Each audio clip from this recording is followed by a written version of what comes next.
Emily Turner always thought she had her life under control.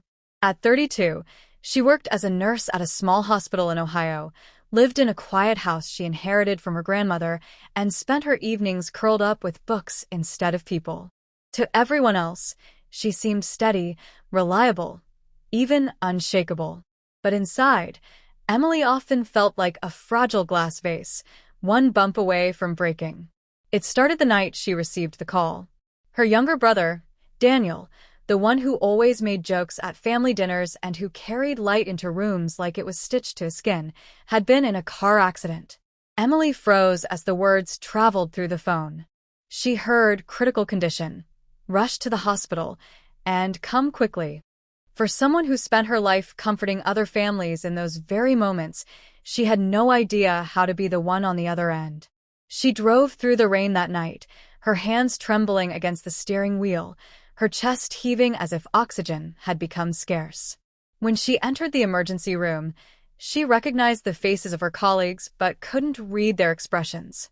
Her heart sank before anyone said a word. Daniel didn't make it. The days after blurred into one long night. Emily moved through them like a shadow. People brought casseroles, neighbors offered prayers, but none of it reached her. She replayed the night in her head, convincing herself that if she had called him earlier, if she had told him not to drive, if she had done anything, maybe he would still be alive. Guilt built itself into her bones, whispering every time she tried to sleep. She wanted to stop it, stop the relentless voices telling her it was her fault, but it was too late. The guilt had already taken root. Months passed. Emily worked double shifts to drown the silence at home. She wore exhaustion like a shield, thinking if she never stopped moving, the grief wouldn't catch her. But grief was patient. It waited until she was alone, until she set down her bag, and the house grew still. She'd sit on the edge of her bed and cry quietly, her tears soaking the same spot on the quilt until it darkened permanently. Her friends tried to reach her, but she pulled away. Even her parents, shattered in their own grief, struggled to talk to her without crumbling themselves. One night, after a 12-hour shift, Emily sat in the hospital parking lot, gripping the steering wheel but unable to turn the key. She saw her reflection in the glass, pale face, tired eyes, lips pressed together as if holding back another storm. She whispered to herself, "I can't keep doing this." It was the first time she admitted she was breaking. The change began unexpectedly. In the hospital, a new volunteer started helping at the pediatric wing. His name was Michael, a high school teacher who had taken a leave of absence after losing his wife to cancer. Emily noticed the quiet kindness in the way he spoke to children, the patience he carried even when a child screamed or refused treatment. He wasn't trying to fix anyone. He was simply there. Something about that steadiness drew Emily in. At first, their conversations were small. A few words exchanged while grabbing coffee, brief chats in the hallway. But soon, Michael began asking questions that no one else dared to. "How are you holding up, really?" She wanted to lie, but his sincerity disarmed her. She found herself sharing pieces of her grief, little fragments she had buried. He listened without trying to erase the pain. That was new. Most people told her to move on, to stay strong. Michael just listened. One evening, after a particularly rough day where Emily had watched a young boy lose his battle with leukemia, she found Michael sitting on a bench outside the hospital.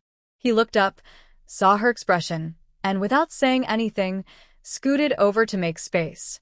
She sat down. The silence between them wasn't heavy. It was understanding. When her tears fell, she didn't hide them. Michael reached out, resting his hand over hers, grounding her without words. For the first time since Daniel's death, Emily felt she wasn't drowning alone. Weeks turned into months. Emily still carried her grief, but it no longer swallowed her whole.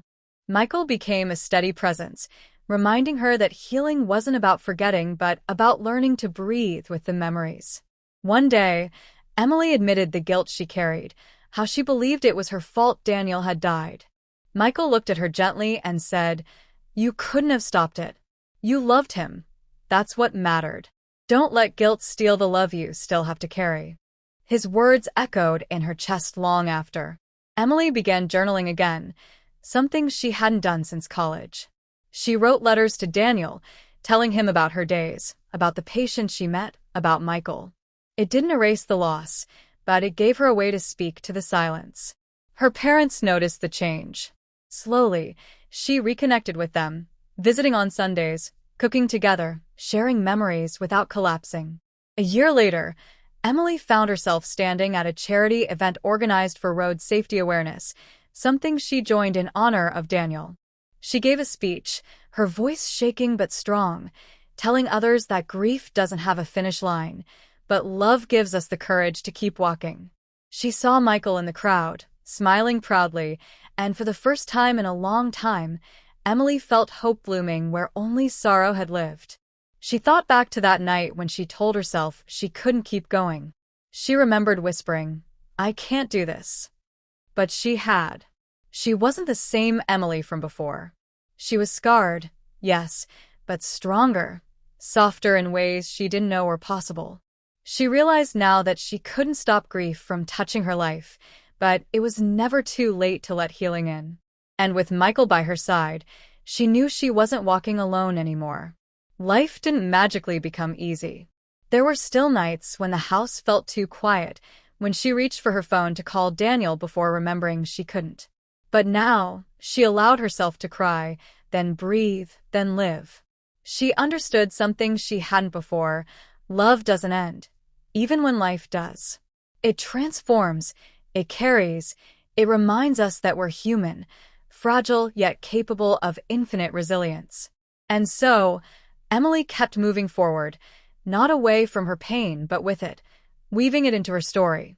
She had tried to stop the grief, to bury it, but it was too late for that.